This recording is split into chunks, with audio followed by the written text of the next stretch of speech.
ਸਤਨਾਮ ਸ਼੍ਰੀ ਵਾਹਿਗੁਰੂ ਸਾਹਿਬ JIO.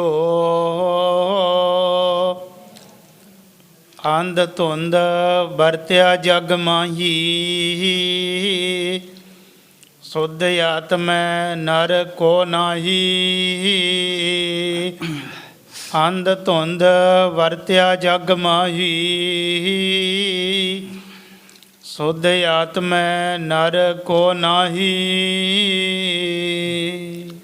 Satnam ਸ੍ਰੀ ਵਾਹਿਗੁਰੂ ਜੀ। ਸਤਿਗੁਰ ਚਰਨ ਸ਼ਰਨ ਚਲ ਜਾਏ ਸਿੱਖ, ਤਾ ਸਰਨ ਜਗਤ ਚਲ ਆਵਹਿ। ਸਤਿਗੁਰ ਆਗਿਆ ਸਤ ਸਤ ਕਰ ਮਾਨੈ ਗੁਰ ਸਿੱਖ, ਆਗਿਆ ਤਾਏ ਸਗਲ ਸੰਸਾਰ ਹੈ ਤਾਵੇ। ਸਤਿਗੁਰ ਸੇਵਾ ਪਾਏ ਪੂਜ ਕਰੈ ਗੁਰ ਸਿੱਖ, ਸਰਬ ਨਿਧਾਨ ਅਗਰ ਲਿਵ ਲਾਵੇ। ਸਤਿਗੁਰ ਸਿੱਖਿਆ ਦਿਖਿਆ ਹਿਰਦੈ ਪ੍ਰਵੇਸ਼ ਜਾਹੇ, ਤਾ ਕੀ ਸੀਖ ਸੁਨਤ ਪਰਮ ਪਦ ਪਾਵੇ। ਏਕ ਓੰਕਾਰਾ ਸਤਿਗੁਰ ਤੇ ਪ੍ਰਸਾਦ ਸੱਚ ਹੋਈ। ਵਾਹਿਗੁਰੂ ਜੀ ਕੀ ਫਤਿਹ। ਬਿਘਨ ਵਿਨਾਸ਼ਨ ਸੋਈ। ਵਾਹਿਗੁਰੂ ਜੀ ਕੀ ਫਤਿਹ। ਬਿਘਨ ਵਿਨਾਸ਼ਨ ਸੋਈ। ਵਾਹਿਗੁਰੂ ਜੀ ਕਾ ਖਾਲਸਾ, ਵਾਹਿਗੁਰੂ ਜੀ ਕੀ ਫਤਿਹ। ਪਰਮ ਸਤਿਕਾਰਯੋਗ ਗੁਰੂ ਰੂਪ ਖਾਲਸਾ ਸਾਧ ਸੰਗਤ ਜੀ, ਜਿਤਨੇ ਵੀ ਮਾਈ ਭਾਈ ਨੇਮੀ ਪ੍ਰੇਮੀ ਦੂਰੋਂ ਨੇੜੋਂ ਚੱਲ ਕਰਕੇ ਮਹਾਂਪੁਰਖਾਂ ਦੇ ਪਵਿੱਤਰ ਪਾਵਨ ਅਸਥਾਨ ਅਥਵਾ ਗੁਰੂ ਬਾਬਾ ਜੀ ਦੇ ਸੱਚਖੰਡ ਦਰਬਾਰ ਦੇ ਵਿੱਚ ਪਹੁੰਚੇ ਹੋ। ਸਤਿਗੁਰਾਂ ਦੇ ਚਰਨਾਂ 'ਚ ਹਾਜ਼ਰੀ ਲਵਾਉਣ ਵਾਸਤੇ ਆਪਣੀਆਂ ਚਿੱਤ ਵਰਤੀਆਂ ਬਾਹਰੋਂ ਕਾਗਰ ਕਰਨ ਦੀ ਖੇਚਲ ਕਰੋ। ਭਗਤ ਵਸ਼ਲ ਪਤਤ ਪਾਵਨ ਦੀਨਾ ਬੰਧੂ, ਤਿੰਨੇ ਲੋਕਾਂ ਦੇ ਮਾਲਕ ਸਾਂਝੇ ਰਹਿਬਰ ਨਿਰੰਕਾਰੀ ਜੋਤ ਸ਼੍ਰੀ ਗੁਰੂ ਨਾਨਕ ਦੇਵ ਜੀ ਮਹਾਰਾਜ ਦੀ ਪਾਵਨ ਕਥਾ ਚੱਲ ਰਹੀ ਹੈ। ਪਿਛਲੇ ਪ੍ਰਕਰਨ ਦੇ ਵਿੱਚ ਅਸੀਂ ਇਹ ਵਿਚਾਰ ਸਰਵਣ ਕੀਤੀ। ਗੁਰੂ ਬਾਬਾ ਜੀ ਨੇ ਭਾਈ ਬਾਲੇ ਔਰ ਮਰਦਾਨੇ ਜੀ ਦੇ ਸਮੇਤ ਜਿਹੜਾ ਹਿੰਦੁਸਤਾਨ ਦਾ ਬਹੁਤ ਵੱਡਾ ਮਹਾਨ ਪ੍ਰਸਿੱਧ ਤੀਰਥ ਹਰਿਦੁਆਰ ਹੈ, ਉਸ ਥਾਂ 'ਤੇ ਰਹਿ ਕਰਕੇ ਬਤੀਤ ਕੀਤਾ। ਹਰ ਕੀ ਪੌੜੀ 'ਤੇ ਜੋ ਵੀ ਭਾਰਤ ਵਰਸ਼ ਦੇ ਕੋਨੇ ਕੋਨੇ 'ਚੋਂ ਬੜੇ ਜਿਹੜੇ ਯਾਤਰੂ ਜਨ ਚੱਲ ਕਰਕੇ ਪਹੁੰਚੇ ਹੋਏ ਸੀ, ਉਹਨਾਂ ਦੇ ਮਨ ਦੇ ਵਿੱਚੋਂ ਪਰਮ ਭੁਲੇਖੇ ਗੁਰੂ ਬਾਬਾ ਜੀ ਨੇ ਇਹੋ ਜਿਹਾ ਕੌਤਕ ਵਰਤਾਉਂਦਿਆਂ ਹੋਇਆਂ ਦੂਰ ਕਰ ਦਿੱਤੇ ਵੀ ਤੁਹਾਡਾ ਆ ਜਿਹੜਾ ਸੂਰਜ ਦੇਵਤੇ ਨੂੰ ਦਿੱਤਾ ਹੋਇਆ ਪਾਣੀ, ਇਹ ਪਿੱਤਰਾਂ ਤੱਕ ਕਿਵੇਂ ਪਹੁੰਚ ਜਾਏਗਾ। ਤੁਹਾਨੂੰ ਤਾਂ ਇਸ ਗੱਲ ਦਾ ਕੋਈ ਇਲਮ ਵੀ ਨਹੀਂ ਹੈ ਵੀ ਇਸ ਟਾਈਮ 'ਤੇ ਸਾਡੇ ਪਿੱਤਰ ਪਤਾ ਨਹੀਂ ਕਿੱਥੇ ਜਾਂ ਫਿਰ ਕਿਹੜੀ ਜ਼ੋਨੀ ਦੇ ਵਿੱਚ ਭਟਕ ਰਹੇ ਹਨ। ਕੋਈ ਵੀ ਕਿਸੇ ਨੂੰ ਇਤਨਾ ਗਿਆਨ ਨਹੀਂ ਮਨ ਦੇ ਵਿੱਚ ਪ੍ਰਾਪਤ ਹੋਇਆ। ਫਿਰ ਤੁਸੀਂ ਇਸ ਗੱਲ ਨੂੰ ਸੱਚ ਵੀ ਕਿਵੇਂ ਮੰਨ ਸਕਦੇ ਹੋ।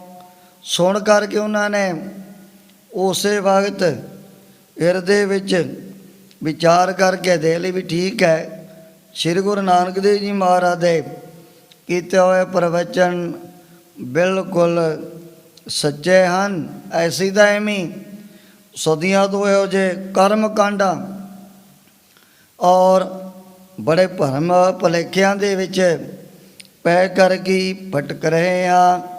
ਕਿਸੇ ਦੇ ਚਿੱਤ ਦੇ ਵਿੱਚ ਕੋਈ ਸ਼ਾਂਤੀ ਨਹੀਂ, ਚੈਨੀ ਪੈਦਾ ਹੋਈ। ਤੀਰਥਾਂ ਦੇ ਉੱਪਰ ਆ ਗਿਆ ਜ਼ਰੂਰ, ਪਰ ਉਹ ਜਿਹੜੀ ਪਾਪਾਂ ਦੀ ਮੈਲ ਸਾਰਿਆਂ ਦੇ ਅੰਦਰ ਲਵਾ-ਲਵ ਕਰਕੇ ਭਰੀ ਹੋਈ ਹੈ। ਕੁਝ ਕੁ ਦਿਨ ਗੁਰੂ ਬਾਬਾ ਜੀ ਨੇ ਇੱਥੇ ਰਹਿੰਦਿਆਂ ਹੋਇਆਂ ਇਲਾਕੇ ਦੇ ਵਿੱਚ ਗੁਰਸਿੱਖੀ ਦਾ ਕੀਤਾ ਪ੍ਰਚਾਰ। ਜਦੋਂ ਸਤਿਗੁਰਾਂ ਨੇ ਦੇਖ ਲਿਆ ਵੀ ਹੌਲੀ ਹੌਲੀ ਇਹ ਜਿਹੜੀ ਗੁਰਸਿੱਖੀ ਦੀ ਫੁਲਵਾੜੀ ਚਾਰੇ ਪਾਸੇ ਇਲਾਕੇ 'ਚ ਪ੍ਰਫੁੱਲਤ ਆਪਣੇ ਆਪ ਹੀ ਹੋ ਜਾਣੀ ਹੈ, ਸਿਆਣੇ ਲੋਕਾਂ ਪੰਡਤਾਂ ਨੇ ਗੁਰੂ ਬਾਬਾ ਜੀ ਦੇ ਕੋਲੋਂ ਇਹ ਗੁਰਸਿੱਖੀ ਵੀ ਧਾਰਨ ਕਰ ਲਈ ਹੈ। ਜਦੋਂ ਸਾਹਮਣੇ ਇਹੋ ਜਿਹਾ ਕੌਤਕ, ਇਹੋ ਜਿਹੀ ਲੀਲਾ ਦੇਖ ਲਈ, ਮਨ ਦੇ ਵਿੱਚ ਉਹਨਾਂ ਦੇ ਬੜੀ ਸ਼ਰਧਾ ਭਾਵਨਾ ਯਕੀਨ ਭਰੋਸਾ ਵੀ ਪੈਦਾ ਹੋ ਗਿਆ ਹੈ।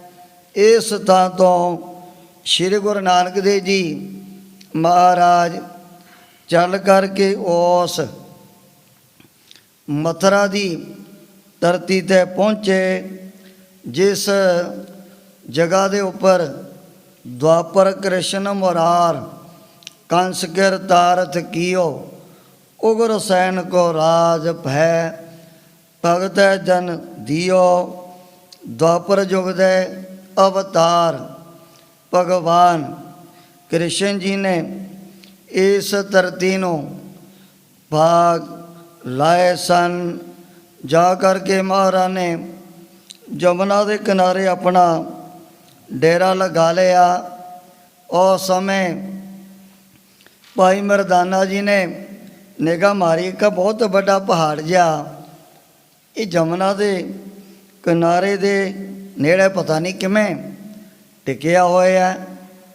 उस वक्त गुरु बाबा जी ने दे पास बेनती की, सच्चे पातशाह भी होर तां इत्थे कोई पर्वत है नहीं, इकल्ला ही कि मैं जमुना के किनारे दे नेड़े आ गया है।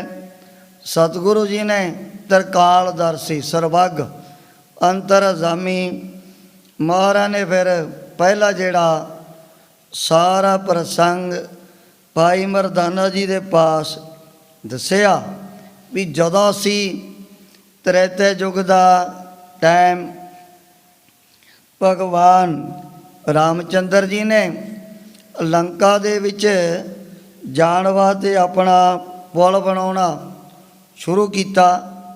जिहड़ी सी बानरां दी सेना और दूरों दूरों बड़ियां बड़ियां जिहड़ियां पत्थरां दीयां सिलां उठा करके भगवान जी दे पास लै करके आ रहे सी। पर जदों देखिया भी पुल तां हुण पूरा हो गया है, उस वक्त भगवान रामचंद्र जी ने हुक्म करता, भाई जिथे भी कोई आपो अपने हत्थां दे विच चाहे छोटी सिला चाहे वड्डी है उस थां ते टिका दिओ। आपां नूं हुण इन्हां दी कोई बाकी लोड़ नहीं रही। उस समय हनुमान जी आए हुए सी इस पर्वत नूं चुकण दे लई। जदों पुट्टा लगे उस समय पहाड़ कहने लगे भी देख तां मैनू इस थां तो उठाई, अगर जाके भगवान रामचंद्र जी के चरनां ते थले टकाउणा है फिर तो मैनू पुट ला कोई, मैं ना नुकर नहीं करता, नहीं तो फिर इत्थे मैं बड़े लंबे समय तो टिके ही होए हाँ। सुन करके हनुमान जी कह लगे भी कोई मन दे विच फिक्र ना कर, जिथे कहेगा मैं तेनों भगवान जी दे चरनां दे थल्ले जा करके रखना है। उधरों हुक्म आ गया भगवान रामचंद्र जी भी रख दो, जिथे भी कोई छोटियां वड्डियां सिलापो अपने हत्थों दे विच चुकी आ रहा सी। ये हुक्म हनुमान जी के पास ਜਦੋਂ ਪਹੁੰਚੇ ਆ ਸੁਣ ਕਰ ਗਏ ਹਨੂਮਾਨ ਜੀ ਸ਼ਸ਼ੋਪਨ ਦੇ ਵਿੱਚ ਪੈ ਕੇ ਵੀ ਹੁਣ ਕੀ ਕੀਤਾ ਜਾਏ। ਜੇ ਮੈਂ ਭਗਵਾਨ ਰਾਮਚੰਦਰ ਜੀ ਦਾ ਹੁਕਮ ਨਹੀਂ ਮੰਨਦਾ ਤਾਂ ਫਿਰ ਮੇਰਾ ਜਿਹੜਾ ਸੇਵਕ ਦਾਸ ਵਾਲਾ ਧਾਰਨ ਕੀਤਾ ਹੋਇਆ ਧਰਮ ਉਹ ਨਸ਼ਟ ਹੋ ਜੂ।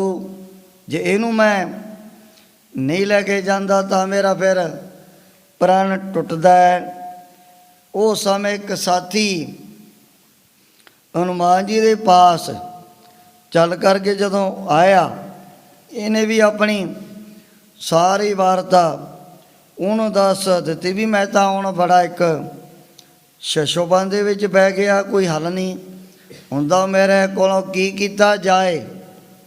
ਜਾ ਕਰਕੇ ਉਹਨੇ ਭਗਵਾਨ ਜੀ ਦੇ ਅੱਗੇ ਬੇਨਤੀ ਕੀਤੀ।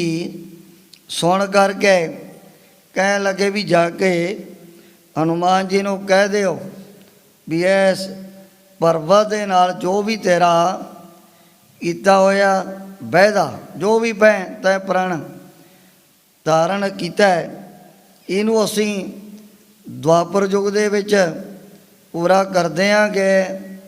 ਜਦੋਂ ਦੁਆਪਰ ਯੁੱਗ ਦਾ ਆ ਗਿਆ ਟਾਈਮ, ਇਸ ਧਰਤੀ ਦੇ ਉੱਪਰ ਅਸੀਂ ਨਾਨਾ ਪ੍ਰਕਾਰ ਦੀ ਜਿਹੜੀ ਲੀਲਾ ਕਰਦੇ ਹੋਇਆ ਧਰਤੀ ਦਾ ਪਾਰ ਹੌਲਾ ਕਰਨਾ ਹੈ। ਸੁਣ ਕਰਕੇ ਉਸੇ ਵਕਤ ਹਨੂਮਾਨ ਜੀ ਚੱਲ ਕਰਕੇ ਭਗਵਾਨ ਰਾਮਚੰਦਰ ਜੀ ਦੇ ਪਾਸ ਹਾਜ਼ਰ ਹੋ ਗਏ ਸਨ। ਸੁਣ ਕਰਕੇ ਸਾਰੀ ਵਾਰਤਾ ਭਾਈ ਮਰਦਾਨਾ ਜੀ ਵੀ ਮਨ ਦੇ ਵਿੱਚ ਬੜੇ ਖੁਸ਼ ਹੋ ਗਏ ਸਨ। ਮਥੁਰਾ ਦੇ ਵਿੱਚ ਭਗਵਾਨ ਕ੍ਰਿਸ਼ਨ ਜੀ ਨੇ ਅਵਤਾਰ ਧਾਰਨ ਕੀਤਾ ਸੀ। ਹੁਣ ਤੱਕ ਬਹੁਤ ਵੱਡਾ ਇੱਕ ਮੰਦਰ ਉਸੇ ਤਰ੍ਹਾਂ ਹੀ ਸੁੰਦਰ ਭਗਵਾਨ ਜੀ ਦੀ ਯਾਦ ਦੇ ਵਿੱਚ ਬਣਿਆ ਵੀ ਹੋਇਆ ਮਥੁਰਾ ਸ਼ਹਿਰ ਦੇ ਅੰਦਰ, ਜਿਹਦੇ ਵੱਡੇ ਵੱਡੇ ਜਿਹੜੇ ਦਰਵਾਜ਼ੇ ਵੀ ਬਣੇ ਹੋਏ ਹਨ।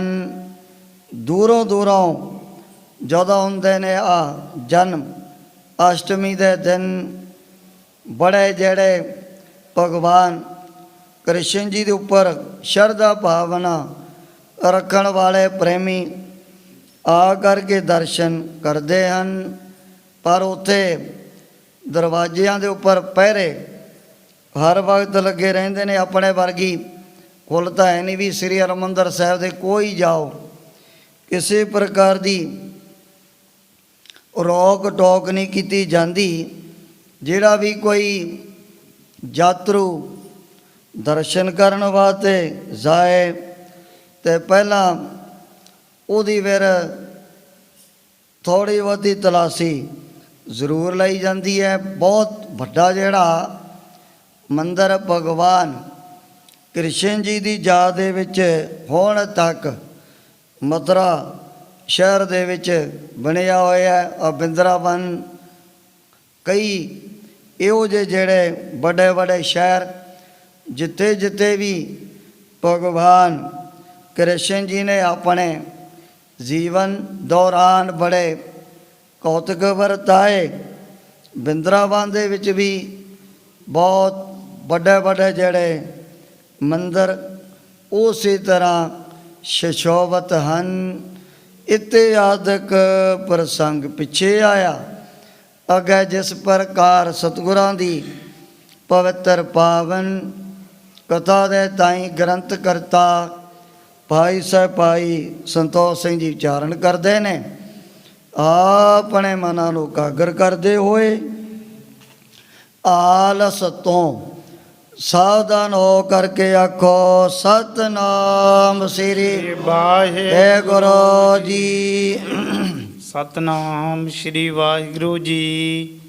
ਅੰਧ ਧੁੰਦ ਵਰਤਿਆ ਜਗ ਮਾਹੀ। ਜਦੋਂ ਗੁਰੂ ਬਾਬਾ ਜੀ ਨੇ ਦ੍ਰਿਸ਼ਟੀ ਦੁਆਰਾ ਦੇ ਲਿਆ ਵੀ ਦੁਨੀਆ ਦੇ ਵਿੱਚ ਚਾਰੇ ਪਾਸੇ ਝੂਠ ਦਾ ਛਲ ਕਪਟ 420 ਠੱਗੀਆਂ ਠੋਰੀਆਂ ਦਾ ਜ਼ੁਲਮ ਔਰ ਪਾਪਾਂ ਦਾ ਬੜਾ ਅੰਧ ਧੁੰਦ ਮਚ ਚੁੱਕਿਆ ਹੈ। ਸੁਧ ਆਤਮੈ ਨਰ ਕੋ ਨਾਹੀ। ਦੇ ਲਿਆ ਵੀ ਇਸ ਤੀਰ ਦੇ ਉੱਪਰ ਬੇਅੰਤ ਦੁਨੀਆ ਦੇ ਲੋਕ ਦਰਸ਼ਨ ਕਰਨ ਵਾਸਤੇ ਤਾਂ ਆ ਗਏ, ਪਰ ਮਨ ਕਿਸੇ ਨੇ ਵੀ ਆਪਣਾ ਜੇ ਸ਼ੁੱਧ ਪਵਿੱਤਰ ਨਹੀਂ ਕੀਤਾ ਹੋਇਆ ਹੈ। ਭਵ ਬੰਧਨ ਕੀ ਬਾਂਧੇ ਸਭ ਹੀ। ਇਹ ਤਾਂ ਉਸੇ ਤਰ੍ਹਾਂ ਸੰਸਾਰ ਦੇ ਬੰਧਨ ਕਿਹੜੇ ਨੇ, ਦੁੱਖ ਹੈ ਸੁੱਖ ਹੈ ਖੁਸ਼ੀ ਹੈ ਗਮੀ ਹੈ, ਬਸ ਇਹਨਾਂ ਦੇ ਨਾਲ ਹੀ ਸਾਰੇ ਬੰਨੇ ਹੋਏ ਹਨ। ਛੂਟਨ ਹੋਏ ਨਾ ਤਿਨ ਕੋ ਕਭੀ। ਜਿਹੜੇ ਪਹਿਲਾਂ ਹੀ ਪਾਰਮ ਭੁਲੇਖਿਆਂ ਕਰਮ ਕਾਂਡਾਂ ਦੇ ਵਿੱਚ ਜੁੜੇ ਹੋਏ, ਇਹ ਫਿਰ ਹੁਣ ਇਹੋ ਜਿਹੇ ਵੱਡੇ ਵੱਡੇ ਬੰਧਨਾਂ ਤੋਂ ਕਿਵੇਂ ਛੁਟਕਾਰਾ ਪਾ ਸਕਦੇ ਹਨ। ਕਾਮ ਕ੍ਰੋਧ ਲੋਭ ਅਹੰਕਾਰ। ਜਿਨ੍ਹਾਂ ਦੇ ਹਿਰਦੇ ਦੇ ਅੰਦਰ ਕਾਮ ਕ੍ਰੋਧ ਈਰਖਾ ਵਕੀਲੀ ਦੀਆਂ ਵੱਡੀਆਂ ਵੱਡੀਆਂ ਜਿਹੜੀਆਂ ਲਹਿਰਾਂ ਹਰ ਵਕਤ ਵਗਦੀਆਂ ਰਹਿੰਦੀਆਂ ਨੇ ਸਦਾ ਵਾਸਤੇ। ਇਨ ਮਹਿ ਵਰਤਿਆ ਮੋਹ ਗੁਬਾਰਾ। ਔਰ ਚਿੱਤ ਦੇ ਵਿੱਚ ਇਹਨਾਂ ਦੇ ਮੋਹ ਦਾ ਜਿਹੜਾ ਬਹੁਤ ਵੱਡਾ ਇੱਕ ਅੰਧੇਰਾ ਵਧਿਆ ਹੋਇਆ ਹੈ। ਬਾਸੁਰ ਮੈਂ ਧਰ ਦੰਭ ਅਨੇਕਾ। ਜਿਹੜੇ ਦਿਨ ਦੇ ਮੌਕੇ ਤਾਂ ਭੋਲੇ ਭਾਲੇ ਲੋਕਾਂ ਨੂੰ ਪਰਮਾਉਣ ਦੇ ਲਈ ਨਾਨਾ ਪ੍ਰਕਾਰ ਦੇ ਪੇਖ ਆਪਣੇ ਸਰੀਰ ਦੇ ਉੱਪਰ ਬਣਾਉਂਦੇ ਨੇ। ਵੀ ਮਾਤਾ ਜੀ ਕ੍ਰਿਸ਼ਨ ਭਗਵਾਨ ਜੀ ਦਾ ਪੱਕਾ ਭਗਤਾ, ਮੈਂ ਬੜਾ ਪ੍ਰੇਮੀ ਬਣਿਆ ਹੋਇਆ। ਐਸੇ ਜਿਹੜੇ ਇੱਕ ਦਿਖਾਵੇ ਮਾਤਰ ਪੇਖ ਧਾਰਨ ਕੀਤੇ ਹੋਏ ਨੇ ਸਰੀਰਾਂ ਤੇ। ਬਾਤ ਬਣਾਏ ਸੁਨਾਏ ਬਿਬੇਕਾ। ਔਰ ਇਹੋ ਜਿਹੇ ਵਿਚਾਰੇ ਭੋਲੇ ਭਾਲੇ ਲੋਕਾਂ ਨੂੰ ਬੜੀਆਂ ਜਿਹੜੀਆਂ ਗਿਆਨ ਦੀਆਂ ਗੱਲਾਂ ਤਾਂ ਦਿਨ ਦੇ ਮੌਕੇ ਬੜੇ ਸੁਣਾਉਂਦੇ ਰਹਿੰਦੇ ਨੇ ਆਪਣੀ ਜ਼ਬਾਨ ਤੋਂ। ਲੋਭ ਲਹਿਰ ਮਹਿ ਗੋਤੇ ਖਾਵਤ। ਆਪਣੇ ਆਪ ਨੂੰ ਬੜੇ ਤਿਆਗੀ ਬਰਾਗੀ ਦਿਖਾਉਣ ਵਾਲੇ ਉਹ ਫਿਰ ਆਪ ਆ ਲੋਭ ਲਹਿਰ ਦੀਆਂ ਲਹਿਰਾਂ ਦੇ ਵਿੱਚ ਬੜੇ ਗੋਤੇ ਖਾਂਦੇ ਰਹਿੰਦੇ ਹਨ। ਬਹੁ ਪਖੰਡ ਕਰ ਨਰਨ ਦਿਖਾਵਤ। ਬੜੇ ਪਖੰਡ ਦੰਭ ਲੋਕਾਂ ਨੂੰ ਕਰਕੇ ਦਿੰਦੇ ਮੌਕੇ ਦਿਖਾਉਂਦੇ ਹੀ ਰਹਿੰਦੇ ਹਨ। ਜਾਮਨ ਮਹਿ ਕੋ ਕਰਮ ਅਸ ਕਰਹੀ। ਪਰ ਜਦੋਂ ਅੰਧੇਰਾ ਛਾ ਗਿਆ ਚਾਰੇ ਪਾਸੇ, ਉਹ ਸਮੇਂ ਜੋ ਵੀ ਦੁਨਿਆਵੀ ਰੰਗ ਰਲੀਆਂ ਦੇ ਸੁੱਖ ਉਹਨਾਂ ਨੂੰ ਆਮ ਲੋਕਾਂ ਨੂੰ ਪਾ ਕਰਕੇ ਭੁਲੇਖਾ ਭੋਗਣ ਲੱਗ ਜਾਂਦੇ ਹਨ। ਕ੍ਰਿਸ਼ਨ ਰਾਧਿਕਾ ਵੇਖਨ ਧਰਹੀ। ਜਿਨ੍ਹਾਂ ਨੇ ਉਹ ਸਰੀਰਾਂ ਦੇ ਉੱਪਰ ਰਾਧਿਕਾ ਦਾ ਕ੍ਰਿਸ਼ਨ ਭਗਵਾਨ ਦਾ ਇੱਕ ਸੁਆਂਗ ਬਾਣਾ ਰਚਿਆ ਹੋਇਆ ਹੈ। ਸਿਸ ਕੁਮਾਰ ਨਾਰੀ ਧਰ ਬਿਖ ਹੈ। ਉਸ ਟਾਈਮ ਤੇ ਜਿਹੜੇ ਬੱਚੇ ਔਰ ਬੱਚੀਆਂ ਜਿਨ੍ਹਾਂ ਨੇ ਉਹ ਜਿਹਾ ਇੱਕ ਤਮਾਸ਼ਾ ਦਿਖਾਉਣ ਦੇ ਲਈ ਕਿਸੇ ਨੇ ਕੋਈ ਰਾਧਿਕਾ ਬਣ ਗਈ, ਜਿਹੜੇ ਬੱਚੇ ਕ੍ਰਿਸ਼ਨ ਭਗਵਾਨ ਦਾ ਸੁਆਗ ਬਣਾ ਕਰਕੇ ਲੋਕਾਂ ਨੂੰ ਸਾਹਮਣੇ ਦਿਖਾਉਂਦੇ ਹਨ। ਕਰਹਿ ਨਿਰਤਕਾਰੀ ਨਰ ਦਿਖ ਹੈ। ਇਹਨਾਂ ਦੀ ਨਿਰਤਕਾਰੀ ਤਮਾਸ਼ਾ ਦੇਖਣ ਵਾਸਤੇ ਬੜੇ ਲੋਕ ਚਾਰੇ ਪਾਸਿਆਂ ਤੋਂ ਇਕੱਠੇ ਹੋ ਜਾਂਦੇ ਹਨ। ਬਾਲਕ ਔਰ ਅੰਗਨਾ ਦੋ। ਚਾਹੇ ਕੋਈ ਇਸਤਰੀ ਹੈ ਚਾਹੇ ਪੁਰਸ਼, ਜਵਾਨ ਲੜਕੇ ਲੜਕੀਆਂ, ਜੋ ਵੀ ਇਹੋ ਜਿਹਾ ਸਰੀਰਾਂ ਦੇ ਉੱਪਰ ਸੁਆਗ ਧਾਰਨ ਕਰਨ ਵਾਲੇ ਆ। ਜਿਵੇਂ ਰਾਮ ਲੀਲਾ ਬੜੀ ਮਸ਼ਹੂਰ ਹੁੰਦੀ ਹੈ, ਦੁਸ਼ਹਿਰੇ ਦੇ ਦਿਨਾਂ ਦੇ ਵਿੱਚ ਦਿਖਾਉਂਦੇ ਨੇ ਵੱਡੇ ਵੱਡੇ ਸ਼ਹਿਰਾਂ ਦੇ ਵਿੱਚ ਜਾ ਕੇ। ਇਸੇ ਤਰ੍ਹਾਂ ਇੱਧਰ ਵੀ ਬੜੇ ਹੋ ਜਿਹੇ ਬੱਚੇ ਔਰ ਬੱਚੀਆਂ ਲੋਕਾਂ ਨੂੰ ਨਿਰਤਕਾਰੀ ਤਮਾਸ਼ਾ ਦਿਖਾਉਣ ਵਾਸਤੇ ਆਪਣੇ ਸਰੀਰਾਂ 'ਤੇ ਕਿਸੇ ਨੇ ਰਾਧਿਕਾ ਦਾ, ਕਿਸੇ ਨੇ ਭਗਵਾਨ ਕ੍ਰਿਸ਼ਨ ਜੀ ਦਾ ਇੱਕ ਸੁਆਗ ਬਣਾਉਣ ਵਾਸਤੇ ਭੇਖ ਤਾਰਨ ਕੀਤਾ ਹੁੰਦਾ ਹੈ। ਰਾਧਾ ਕ੍ਰਿਸ਼ਨਾ ਸੰਗ ਕਰ ਸੋ। ਇਹੋ ਜਿਹੇ ਬਾਣੇ, ਇਹੋ ਜਿਹੇ ਸੁਆਗ ਦੋਵਾਂ ਦੇ ਜਿਨ੍ਹਾਂ ਨੇ ਜਿਸਮ ਦੇ ਉੱਪਰ ਤਾਰਨ ਕੀਤੇ ਹੋਏ ਨੇ ਲੋਕਾਂ ਨੂੰ ਇੱਕ ਭਰਮਾਉਣ ਦੇ ਲਈ। ਨਰ ਮਲੀਨ ਬੁੱਧੀ ਤਿਨ ਦਿਖੈ। ਦੇਖਦੇ ਕੌਣ ਨੇ? ਨਰ ਮਲੀਨ, ਜਿਨ੍ਹਾਂ ਦੀ ਬੁੱਧੀ, ਜਿਨ੍ਹਾਂ ਦੀ ਮਤ ਮੈਲੀ ਹੋ ਚੁੱਕੀ ਹੈ ਨਾ, ਉਹੀ ਫਿਰ ਆ ਕਰਕੇ ਉਹ ਜੇ ਤਮਾਸ਼ਿਆਂ ਦੇ ਵਿੱਚ ਬੜੀ ਖੁਸ਼ੀ ਮਹਿਸੂਸ ਕਰਦੇ ਹਨ। ਬੜਾ ਇਹਨਾਂ ਨੇ ਸੋਹਣਾ ਤਮਾਸ਼ਾ ਦਿਖਾਇਆ ਹੈ। ਭਗਤ ਕਬੀਰ ਜੀ ਦੇ ਪਾਸ ਵੀ ਇੱਕ ਦਫਾ ਜਗਿਆਸੂਆਂ ਨੇ ਬੇਨਤੀ ਕੀਤੀ, ਭਗਤ ਜੀ ਆ ਕਾਂਸੀ ਸ਼ਹਿਰ ਦੇ ਵਿੱਚ ਬਹੁਤ ਵੱਡਾ ਮੇਲਾ ਲੱਗਿਆ ਹੋਇਆ, ਚਲੋ ਤੁਸੀਂ ਵੀ ਜਾ ਕੇ ਦੇਖ ਲਓ। ਸੁਣ ਕਰਕੇ ਭਗਤ ਕਬੀਰ ਜੀ ਕਹਿਣ ਲੱਗੇ, ਭਾਈ ਇਹ ਜਿਹੜੇ ਮੇਲੇ ਗੇਲੇ ਗਾਉਣ ਵਜਾਉਣ ਢੋਲ ਢਮੱਕੇ ਵੱਜਦੇ ਹੋਏ ਦੇਖਣੇ ਰੱਬ ਦੇ ਪਿਆਰਿਆਂ ਦਾ ਇਹ ਵਿਸ਼ਾ ਨਹੀਂ ਹੋਇਆ ਕਰਦਾ। ਅਸੀਂ ਤਾਂ ਬਸ ਇੱਕ ਨਾਮ ਦਾ ਹੀ ਆਨੰਦ ਸਦਾ ਵਾਸਤੇ ਮਾਣਦੇ ਰਹਿੰਦੇ ਹਾਂ। ਉਹਨਾਂ ਪ੍ਰੇਮੀਆਂ ਨੇ ਜ਼ਿਆਦਾ ਖਿਆਲ ਕੀਤਾ ਵੀ ਦੇਖ ਤਾਂ ਲਓ ਇੱਕ ਵਾਰੀ, ਕਿਸ ਤਰ੍ਹਾਂ ਵੱਡਾ ਮੇਲਾ ਕਾਂਸੀ ਸ਼ਹਿਰ ਦੇ ਵਿੱਚ ਭਰਿਆ ਹੋਇਆ ਹੈ। ਸੁਣ ਕਰਕੇ ਭਗਤ ਕਬੀਰ ਜੀ ਕਹਿਣ ਲੱਗੇ ਵੀ ਇੱਕ ਗੱਲ ਅਸੀਂ ਨਜ਼ਰ ਅੰਦਾਜ਼ ਰੱਖ ਕਰਕੇ ਜ਼ਰੂਰ ਤੁਹਾਡੇ ਨਾਲ ਚੱਲਦੇ ਹਾਂ। ਕੋਈ ਐਸਾ ਰੱਬ ਦਾ ਪਿਆਰਾ ਖੁਦਾ ਦਾ ਭਗਤ ਮਿਲ ਗਿਆ ਫਿਰ ਤਾਂ ਚੰਗੇ ਹੀ ਹੈ, ਅਗਰ ਇਹ ਨਾ ਮਿਲਿਆ ਫਿਰ ਸਾਡੇ ਭਾਜੀ ਤਾਂ ਉਜਾੜ ਹੀ ਹੈ ਚਾਰੇ ਪਾਸੇ। ਜਦੋਂ ਬਹੁਤ ਸਾਰੇ ਜਗਿਆਸੂਆਂ ਦੇ ਸਮੇਤ ਭਗਤ ਕਬੀਰ ਜੀ ਚਲੇ ਗਏ ਮੇਲੇ 'ਚ। ਹੁਣ ਜਿੱਥੇ ਢੋਲ ਟਮਕੇ ਗਾਉਣ ਵਜਾਉਣ ਇਹੋ ਜਿਹਾ ਤਮਾਸ਼ਾ ਹੁੰਦਾ ਹੀ ਹੈ ਮੇਲੇ ਗੇਲਿਆਂ 'ਚ। ਜਦੋਂ ਭਗਤ ਕਬੀਰ ਜੀ ਚੱਕਰ ਲਗਾ ਕਰਕੇ ਵਾਪਸ ਮੁੜ ਕੇ ਆਏ, ਉਹ ਕਹਿਣ ਲੱਗੇ, ਭਗਤ ਜੀ ਦੇਖ ਲਓ ਕਿਤਨੀਆਂ ਰੌਣਕਾਂ ਟੌਣਕਾਂ, ਕਿਤਨੇ ਗਾਉਣ ਵਜਾਉਣ ਮੇਲੇ ਦੇ ਵਿੱਚ ਹੋ ਰਹੇ ਸੀ। ਸੁਣ ਕਰਕੇ ਭਗਤ ਕਬੀਰ ਜੀ ਨੇ ਫਿਰ ਕੇ ਸ਼ਲੋਕ ਆਪਣੇ ਵੱਲੋਂ ਉਚਾਰਨ ਕੀਤਾ। ਕਬੀਰ ਜੈ ਜੈ ਹੋਂ ਫੇਰਿਓ ਕੌਤਕ ਠਾਓ ਠਾਏ, ਇੱਕ ਰਾਮ ਸਨੇਹੀ ਬਾਹਰਾ ਉਜ਼ਰ ਮੇਰਾ ਪਾਏ। ਵੀ ਤੁਹਾਡੇ ਭਾਜੀ ਤਾਂ ਚਲੋ ਹੈਗੇ ਬੜੇ ਗਾਉਣ ਵਜਾਉਣ ਢੋਲ ਟਮਕੇ ਨੱਚਦੇ ਨੇ ਲੋਕ, ਪਰ ਮੇਰੇ ਪਾਦਾ ਤਾਂ ਉਜਾੜ ਹੀ ਹੈ ਨਾ। ਕੋਈ ਇਹੋ ਜਿਹਾ ਰੱਬ ਦਾ ਪਿਆਰਾ ਤਾਂ ਮੈਨੂੰ ਮਿਲਿਆ ਨਹੀਂ। ਇਸੇ ਤਰ੍ਹਾਂ ਹੁਣ ਜਦੋਂ ਬਹੁਤ ਸਾਰੇ ਜਵਾਨ ਲੜਕੇ ਔਰ ਲੜਕੀਆਂ ਜਿਨ੍ਹਾਂ ਨੇ ਐਸੇ ਸੁਆਗ ਆਪਣੇ ਸਰੀਰ ਦੇ ਉੱਪਰ ਧਾਰਨ ਕਰਕੇ ਜੋ ਇਹੋ ਜਿਹੇ ਪ੍ਰਾਣੀਆਂ ਨੂੰ ਰਾਤ ਦੇ ਟਾਈਮ 'ਤੇ ਬੜੇ ਤਮਾਸ਼ੇ ਦਿਖਾਉਣ ਵਾਲੇ ਹਨ। ਉਪਜਾਵਤ ਤਨ ਕਾਮ ਵਿਸ਼ੇਖ ਹੈ। ਉੱਥੇ ਸ਼ਾਂਤੀ ਚੈਨਤਾ ਕਿੱਥੇ ਪੈਦਾ ਹੋਣੀ ਹੈ?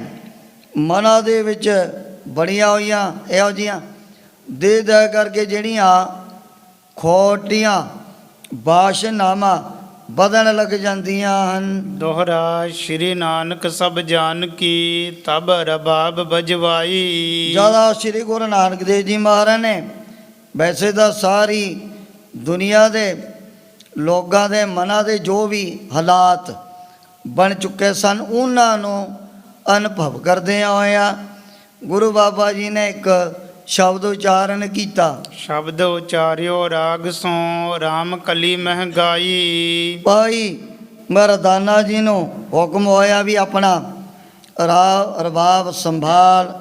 ਗੁਰੂ ਬਾਬਾ ਜੀ ਨੇ ਰਾਮ ਕਲੀ ਰਾਗ ਦੇ ਵਿੱਚ ਫੇਰੇ ਬੜੀ ਉੱਚੀ ਧੁਨੀ ਦੁਆਰਾ ਸ਼ਬਦ ਉਚਾਰਨ ਕੀਤਾ ਸੀ।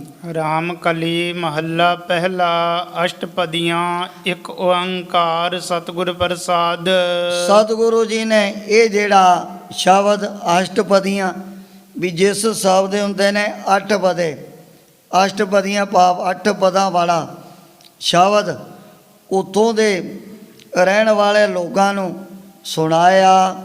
ਇੱਕ ਓੰਕਾਰ ਸਤਿਗੁਰ ਪ੍ਰਸਾਦ, ਸਾਰਿਆਂ ਨਾਲੋਂ ਛੋਟਾ ਮੰਗਲ ਵੀ ਇਸ ਸ਼ਬਦ ਦੇ ਵਿੱਚ ਗੁਰੂ ਬਾਬਾ ਜੀ ਨੇ ਰੱਖਿਆ, ਜੋ ਸ੍ਰੀ ਗੁਰੂ ਗ੍ਰੰਥ ਸਾਹਿਬ ਮਹਾਰਾਜ ਦੇ ਪਾ ਵਿੱਚ ਬੜੀ ਦਫਾ ਆਉਂਦਾ ਹੈ। ਇੱਕ ਓੰਕਾਰ ਜੋ ਇੱਕ ਤ੍ਰੈਕਾਲ ਅਬਾਦ ਸਰੂਪ ਨਿਰਗੁਣ ਪਰਮਾਤਮਾ, ਓੰਕਾਰ ਜੋ ਜੋਗੀਆਂ ਦੇ ਮਤ ਦੇ ਮੁਤਾਬਕ ਊਰਧ ਨੂੰ ਸਵਾਸ ਲਿਜਾਣ ਵਾਲਾ ਓੰਕਾਰ। ਤਿੰਨੇ ਦੇਵਤੇ ਦਿਸ ਵਾਹਿਗੁਰੂ ਨੇ ਪੈਦਾ ਕੀਤੇ ਹਨ। ਉਹਦੀ ਪ੍ਰਾਪਤੀ ਕਿਵੇਂ ਹੋਣੀ ਹੈ? ਸਤਿਗੁਰ ਪ੍ਰਸਾਦ, ਸਤਿਗੁਰੂ ਜੀ ਦੀ ਕਿਰਪਾ ਰਹਿਮਤ ਦੁਆਰਾ ਇਹੋ ਜਿਹੇ ਨਿਰਗੁਣ ਪ੍ਰਭੂ ਦੀ ਜਗਿਆਸੂ ਪ੍ਰਾਪਤੀ ਕਰ ਸਕਦੇ ਹਨ। ਸੋਈ ਚੰਦ ਚੜ੍ਹੈ ਸੇ ਤਾਰੀ। ਉਸ ਸਮੇਂ ਸ੍ਰੀ ਗੁਰੂ ਨਾਨਕ ਦੇਵ ਜੀ ਮਹਾਰਾਜ ਸੱਚੇ ਪਾਤਸ਼ਾਹ ਨੇ ਜਦੋਂ ਰੱਬੀ ਬਾਣੀ ਉਚਾਰਨ ਕੀਤੀ, ਪੁੱਛਿਆ ਲੋਕਾਂ ਨੇ, ਮਹਾਰਾਜ ਇਹ ਕਲਯੁਗੀ ਜੀਵਾਂ ਦੀ ਪ੍ਰਾਣੀਆਂ ਦੀ ਕੈਸੀ ਹਾਲਤ ਹੋ ਚੁੱਕੀ ਹੈ, ਸਾਨੂੰ ਤਾਂ ਨਹੀਂ ਕੋਈ ਪਤਾ ਲੱਗਦਾ। ਭਾਵੇਂ ਚਾਰੇ ਪਾਸੇ ਕੋ ਸੱਚ ਦਾ ਤਾਂ ਕਾਲ ਹੀ ਪੈ ਚੁੱਕਿਆ ਸੀ, ਪਰ ਦੀਂਦਾ ਕਿਹਨੂੰ ਹੈ? ਜਿਹਦੇ ਕੋਲ ਕੋਈ ਐਸੇ ਵਿਚਾਰ ਰੂਪੀ ਨੇਤਰ ਹਨ, ਉਹ ਤਾਂ ਜ਼ਰੂਰ ਅਨੁਭਵ ਮਹਿਸੂਸ ਕਰ ਲੈਂਦੇ ਹਨ। ਜੋਗ ਜੀ ਖੇਲੇ ਥਾਵ ਕੈਸੇ, ਵੀ ਨਾ ਕਲਯੁਗੀ ਜੀਵਾਂ ਦੇ ਲੱਛਣ ਕਿਹੋ ਜਿਹੇ ਹੋ ਜਾਣੇ ਹਨ। ਉਸ ਸਮੇਂ ਸ੍ਰੀ ਗੁਰੂ ਨਾਨਕ ਦੇਵ ਜੀ ਮਹਾਰਾਜ ਕਹਿਣ ਲੱਗੇ, ਭਾਈ ਸੋਈ ਚੰਦ ਚੜ੍ਹੈ ਸੇ, ਦੁਬਾਰਾ ਬੋਲ, ਸੋਈ ਚੰਦ ਚੜ੍ਹੈ ਸੇ ਤਾਰੀ। ਸੋਈ ਚੰਦ ਸੜੇ ਸੇ ਤਾਰੇ। ਇਹ ਨਹੀਂ ਵੀ ਕਲਯੁਗ ਦੇ ਵਿੱਚ ਤਾਰੇ ਸੂਰਜ ਜਾਂ ਚੰਦਰਮਾ ਬਦਲ ਗਏ ਹੋਣ, ਨਹੀਂ, ਸੂਰਜ ਵੀ, ਚੰਦਰਮਾ ਵੀ, ਤਾਰੇ ਵੀ। ਸੋਈ ਚੰਦ ਚੜ੍ਹੈ ਸੇ ਤਾਰੇ, ਇਹ ਪਹਿਲਾਂ ਵਾਲੇ, ਭਾਵੇਂ ਸਤਿਯੁਗ ਹੈ, ਤ੍ਰੇਤਾ ਹੈ, ਦੁਆਪਰ ਹੈ, ਇਹਨਾਂ ਦੇ ਵਿੱਚ ਕੋਈ ਤਬਦੀਲੀ ਨਹੀਂ ਹੋਈ ਵੀ ਬਦਲ ਗਏ ਹੋਣ। ਸਤਿਯੁਗ ਹੋਰ ਤਰ੍ਹਾਂ ਦੇ, ਸੂਰਜ ਚੰਦਰਮਾ ਨਹੀਂ। ਇਹ ਚਾਹੇ ਸੂਰਜ ਹੈ ਚਾਹੇ ਚੰਦਰਮਾ ਹੈ, ਆਕਾਸ਼ ਦੇ ਵਿੱਚ ਥੋੜ੍ਹੀ ਜਿਹੀ ਰੋਸ਼ਨੀ ਕਰਨ ਵਾਲੇ ਤਾਰੇ, ਇਹ ਪਹਿਲਾਂ ਤੋਂ ਹੀ ਉਹੀ ਚਲੇ ਆ ਰਹੇ ਹਨ। ਸੋਈ ਦਿਨਿਆਰ ਤਪਤ ਰਹੈ। ਸੋਈ ਦਿਨਿਆਰ ਤਪਤ ਰਹੈ।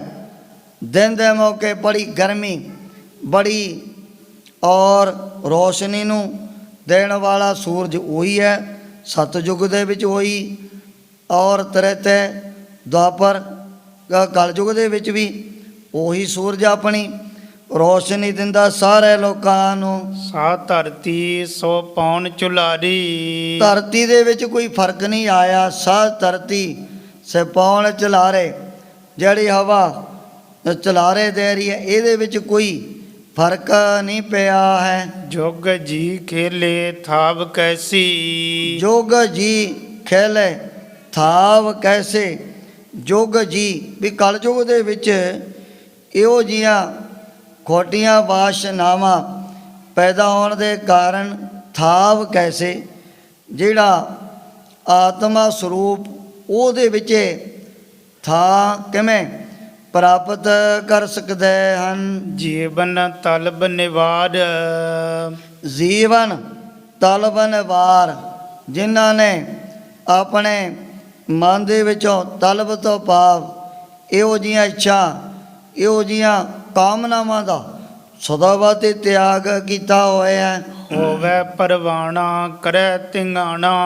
ਹੋਵੇ ਪਰਵਾਣਾ ਕਰੈ ਤਿੰਗਾਣਾ, ਵੀ ਜਿਹੜੇ ਨਾ ਕਲਯੁਗ ਦੇ ਵਿੱਚ ਧੱਕੇਸ਼ਾਹੀ ਜ਼ੋਰਾਵਰੀ ਕਰਨ ਵਾਲੇ ਹੋਣਗੇ, ਉਹਨਾਂ ਦੀ हुकूमत ही चलेगी होवे परमाणा करें तिंगाणा। ਜਿਹੜੇ ਜ਼ਬਰਦਸਤੀ ਧੱਕੇਸ਼ਾਹੀ ਗਰੀਬ ਗੁਰਬਿਆਂ ਦੇ ਨਾਲ ਕਰਨ ਵਾਲੇ ਉਹ ਪ੍ਰਮਾਣਿਕ ਬਣ ਜਾਂਦੇ ਨੇ ਇਸ ਯੁੱਗ ਦੇ ਵਿੱਚ।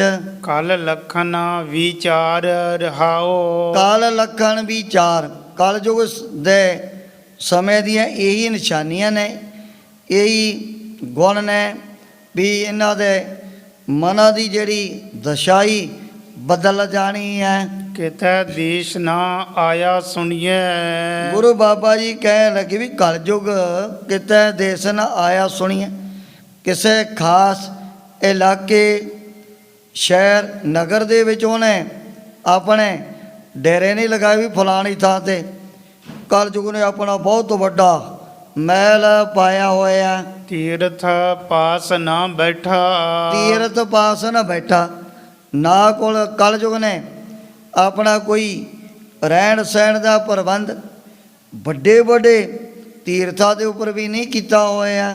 ਦਾਤਾ ਦਾਨ ਕਰੇ ਤਹ ਨਾਹੀ। ਦਾਤਾ ਦਾਨ ਕਰੇ ਤਾਂ ਨਹੀਂ। ਜਿਸ ਥਾਂ ਤੇ ਕੋਈ ਇਹੋ ਜਿਹਾ ਦਾਨੀ ਧਰਮਾਤਮਾ ਪੁਰਸ਼ ਜਥਾ ਜੋਗ ਅੰਨ ਦਾ ਮਾਇਆ ਦਾ ਵਸਤਰਾਂ ਦਾ ਦਾਨ ਕਰਨ ਵਾਲੇ ਉੱਥੇ ਵੀ ਦਾਤਾ ਦਾਨ ਕਰੇ ਤਾਂ ਨਹੀਂ। ਉੱਥੇ ਵੀ ਕੋਈ ਕਲਯੁਗ ਨੇ ਜਾ ਕਰਕੇ ਆਪਣੇ ਡੇਰੇ ਨਹੀਂ ਲਗਾਏ ਵੀ ਇੱਥੇ ਬਹੁਤਾ ਦਾਨ ਪੁੰਨ ਹੋ ਰਿਹਾ। ਮਹਿਲ ਉਸਾਰ ਨਾ ਬੈਠਾ। ਮਹਿਲ ਉਸਾਰ ਨਾ ਬੈਠਾ। ਜਿਸ ਤਰ੍ਹਾਂ ਚੱਕਰਵਰਤੀ ਰਾਜੇ ਮਹਾਰਾਜੇ ਆਪਣੇ ਰਹਿਣ ਦੇ ਲਈ ਸੁਨਹਿਰੀ ਮਹਿਲ ਪਾ ਲੈਂਦੇ ਨੇ ਵੀ ਇੱਥੇ ਅਸੀਂ ਜ਼ਿੰਦਗੀ ਵਾਲੇ ਸੁੱਖਾਂ ਦੇ ਨਾਲ ਭੋਗਾਂਗੇ। ਮਹਿਲ ਉਸਾਰ ਨਾ ਬੈਠਾ। ਕਲਯੁਗ ਨੇ ਕੋਈ ਆਪਣਾ ਵਿਸ਼ੇਸ਼ ਤੌਰ ਤੇ ਧਰਤੀ ਦੇ ਉੱਪਰ ਰਹਿਣ ਦੇ ਲਈ ਮਹਿਲ ਨਹੀਂ ਪਾਇਆ ਹੋਇਆ। ਜੇ ਕੋ ਸਤ ਕਰੇ ਸੋ ਛੀਜੈ। ਫਿਰ ਕਲਯੁਗ ਦਾ ਪਤਾ ਕਿਵੇਂ ਲੱਗੂ ਵੀ ਕਲਯੁਗ ਨੇ ਆਪਣੇ ਪੈਰ ਦੁਨੀਆ ਦੇ ਵਿੱਚ ਚਾਰੇ ਪਾਸੇ ਪਾ ਲਏ। ਜੇ ਕੋ ਸਤ ਕਰੇ ਸੋ ਛੀਜੈ ਵੀ ਅਗਰ ਕੋਈ ਜਗਿਆਸੂ ਸੱਚ ਬੋਲਣ ਸੱਚ ਪਰਮਾਤਮਾ ਦੇ ਨਾਲ ਜੁੜਨ ਦਾ ਪ੍ਰਣ ਕਰੂ ਵੀ ਮੈਂ ਹਮੇਸ਼ਾ ਵਾਸਤੇ ਜ਼ਬਾਨ ਤੋਂ ਸੱਚ ਬੋਲਣਾ। ਜੇ ਕੋ ਸਤ ਕਰੇ ਸੋ ਸੀਜੈ ਉਹਦਾ ਜਿਹੜਾ ਕੀਤਾ ਹੋਇਆ ਪ੍ਰਣ ਅੱਧ ਵਿਚਾਲੀ ਉਸੇ ਤਰ੍ਹਾਂ ਹੀ ਟੁੱਟ ਜਾਣਾ। ਤਪ ਕਰ ਤਪ ਨਾ ਹੋਈ। ਤਪ ਕਰ ਤਪ ਨਾ ਹੋਈ।